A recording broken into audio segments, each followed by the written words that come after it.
Buenas tardes, nosotros vamos a hablar sobre el tema de percepción de pobreza en el área metropolitana. Mi nombre es Valeria Torres y mi equipo está conformado con Kenia de León, Verónica Guadalupe, Elisa Carrillo, Valeria Méndez y Yolanda Michel. ¿Por qué se eligió este tema? Todos sabemos qué es la pobreza o tenemos una idea, pero no estamos a una percepción o estamos conscientes de la pobreza que realmente hay, ni mucho menos hacemos algo para que esta misma disminuya.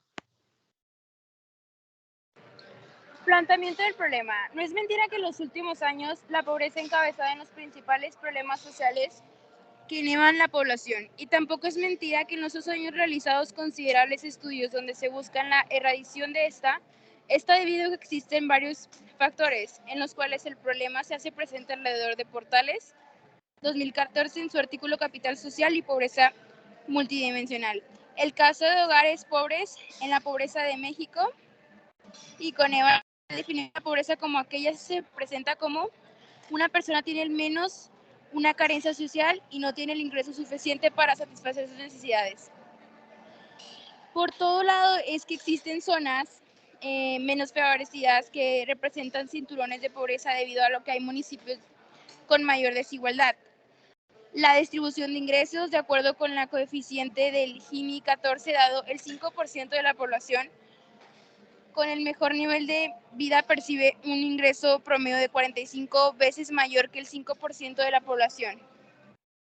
Esto quiere decir que incluso, aunque sabemos que Nuevo León es un estado que genera muchas oportunidades de ingresos, porque provee que las condiciones de la pobreza sean notorias debido a que la desigualdad que existe en todos sus municipios.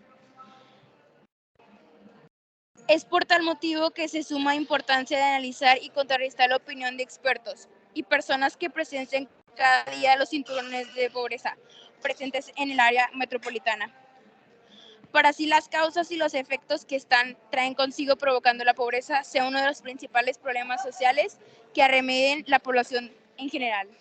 Sabemos que los expertos en tanto el tema, pero ¿qué hay de población del área metropolitana? Por lo que queremos averiguar cuál es la percepción, buena o mala, de las personas diferentes de clases sociales en el área metropolitana sobre este tema. El siguiente punto, pues, es la justificación de nuestro proyecto, el por qué decidimos realizarlo. De manera de introducción, pues igual, ya sabemos que en el área metropolitana de Monterrey, a pesar de tener indicadores de desarrollo superiores, por ejemplo, a los de la mayoría de las ciudades de México, presenta hogares igual en condiciones de pobreza similares a los observados en las regiones más pobres del país. Y pocas veces se subraya el hecho de que la desigualdad económica imperante en una zona ha llegado a ser de las mayores en América Latina. Así lo demuestran en sus trabajos autores como Anthony Gómez, Puente, etc. Los grados de desigualdad, el incremento poblacional, los procesos de urbanización, la complejidad social, política de la urbanización, así como también su protagonismo en los actuales procesos de cambio de nivel nacional e internacional, deben de ser una llamada de atención para el estudio de la pobreza en la zona. Este análisis es importante para poder conocer e identificar la perspectiva que tienen las personas de diferentes clases sociales que viven en el área metropolitana, así como su población notan o inclusive la mayoría desconozcan los parámetros de la pobreza en nuestra ciudad. Este es el objetivo general, principalmente cuál es el propósito de la investigación, que es la de conocer la magnitud de pobreza en el área metropolitana y todos los problemas que conlleva esta situación social, desde el punto de vista objetivo y real para tener cifras exactas de este problema en la entidad. Y bueno, los objetivos específicos, aquellas actividades como necesarias que van a ayudar a nuestro objetivo general a su realización, pues son hacer encuestas y análisis para recaudar números reales y contabilizar el impacto de la pobreza en la zona. Y también vamos a dar a conocer las cifras recaudadas para presentar un impacto social. Para cumplir con nuestro objetivo de investigación, necesitamos plantear la siguiente pregunta. ¿Las personas conocen realmente que existe una tasa de pobreza social en el Monterrey, Nuevo León? Bueno, en la hipótesis intentamos buscar exactamente nuestro título, la percepción que tiene Monterrey en el área metropolitana sobre la pobreza, y los indicadores de pobreza en Nuevo León que nos da la página oficial del Estado nos dicen que en el 2020 la pobreza fue del 32%, por lo que llegamos a una hipótesis. Las personas realmente conocen o tienen una perspectiva sobre la pobreza que hay en el área metropolitana. Nuestro diseño metodológico, el diseño que estaremos usando es el cualitativo, el cual consiste en recolectar y analizar datos. Por falta de tiempo nos enfocaremos en las encuestas con preguntas cerradas, las cuales nos ayudarán a hacer más fácil tener los resultados. El objeto del estudio. La pobreza como fenómeno multifactorial afecta de diferente forma a la población de México. Esta situación se ha convertido en el tema relevante que tanto se ha hecho esfuerzos importantes para tener instituciones políticas, públicas e instrumentos que permiten identificar a la población sobre el país e instrumentar estrategias para revertir este fenómeno social. Las estimaciones de la pobreza toman en cuenta el espacio de bienestar económico y espacios de los derechos sociales y el grado de cohesión social. Los resultados de la pobreza, según el lugar de residencia, identifican dos grandes grupos: los pobres rurales y los pobres urbanos. El impacto de la pobreza en los espacios rural y urbano es distinta de índole, así como los afectados sobre la población que reside en estos espacios. La diferencia de la pobreza entre otros dos espacios que se debe, en primer lugar, a los procesos de generación de la riqueza, a los procesos históricos del desarrollo y a la ubicación geográfica que se ha influido de la provisión y acceso de la infraestructura educativa, médica y de comunicaciones. Ok, bueno, la pobreza en Monterrey y la migración interna se vinculan no solo por el origen de los migrantes, sino por la situación de estos en el lugar de la llegada. Entre 1940 y 1965, el crecimiento poblacional en Monterrey fue excepcional, ya que la población de su área metropolitana se quintuplicó, pasando de 186,000 a 950,000 habitantes.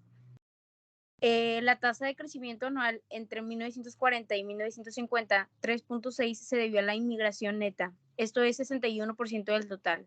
Las cifras correspondientes para la década de 1960, de 1950 a 1960, fueron 6.3, 3.3 y 52%. A partir de 1960, cuando el crecimiento natural fue 3.39 y la tasa social de 2.8, entre 1970 y 1980, el crecimiento total fue 4.67. El natural alcanzó 3.40 y el social disminuyó en importancia. Las olas migratorias del campo a la ciudad son importantes para la literatura sobre la urbanización de Monterrey. Y es que uno de los efectos de las tasas de inmigración fue el proceso de metropolización que se dio cuando el área urbana se incorporaron otros municipios. Para 1970, la ZMM está privilegiada y los poblamientos periféricos son conformados por 8 municipios que reflejan ya los altos contrastes entre las zonas. Bueno, la muestra es estadística por muestreo de conveniencia, ya que es la más utilizada y es extremadamente rápida, sencilla, económica y además los miembros suelen estar más accesibles para ser parte de la muestra.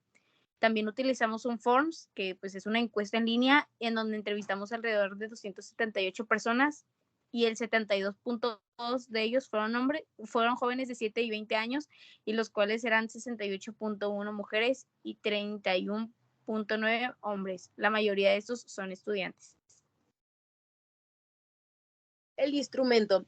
Como anteriormente dijimos, usamos un método de escueta en línea donde venía de que la edad de 14 a 16 años, de 17 a 20 años, de 21 años a 25 años, el sexo, si era masculino o femenino, dónde vives, Apodaca, San Nicolás de las Garza, Escobedo, Guadalupe o otro, ocupación, estudiante, empleado, empresario o otros. De las preguntas también venía, ¿qué porcentaje de personas crees que viven en la pobreza extrema de Monterrey, Nuevo León? 80%, 52%, 47% o 32%. ¿Qué ingresos crees que obtiene una persona mensualmente con el salario mínimo? 52 pesos al día, 150 pesos al día, 34 pesos al día, 500 pesos al día o 62 pesos al día. ¿Tú estás haciendo algo para ahorrar dinero? ¿Sí o no? Actualmente, ¿tú estás haciendo algo para erradicar la pobreza en la área metropolitana? ¿Sí o no? ¿Cuál crees que son las causas de la pobreza en Monterrey, Nuevo León? ¿Por la forma del gobierno, por fuentes del trabajo o otros? Y aquí aparece las gráficas de cómo nos fue en la encuesta que hicimos. Bueno, en la conclusión y respuesta de la hipótesis, nosotras concluimos que de acuerdo con nuestras investigaciones realizadas, analizamos que en el área metropolitana de Monterrey se encuentra con índices medianamente de pobreza, aunque nuestro estado pueda ser uno de los más ricos del país, no desaparece el hecho de la existencia de esta misma. Y como lo mencioné anteriormente, la pobreza no puede desaparecer, pero sí disminuir. Hablando de nuestra hipótesis más a fondo, podemos concluir que esta es correcta, ya que no se conoce y no se tiene una perspectiva real de la pobreza que existe aquí en el área metropolitana. El gobierno tiene gran responsabilidad en esto, ya que casi nunca le prestan atención a este tema y se enfocan en otros que no son de gran urgencia.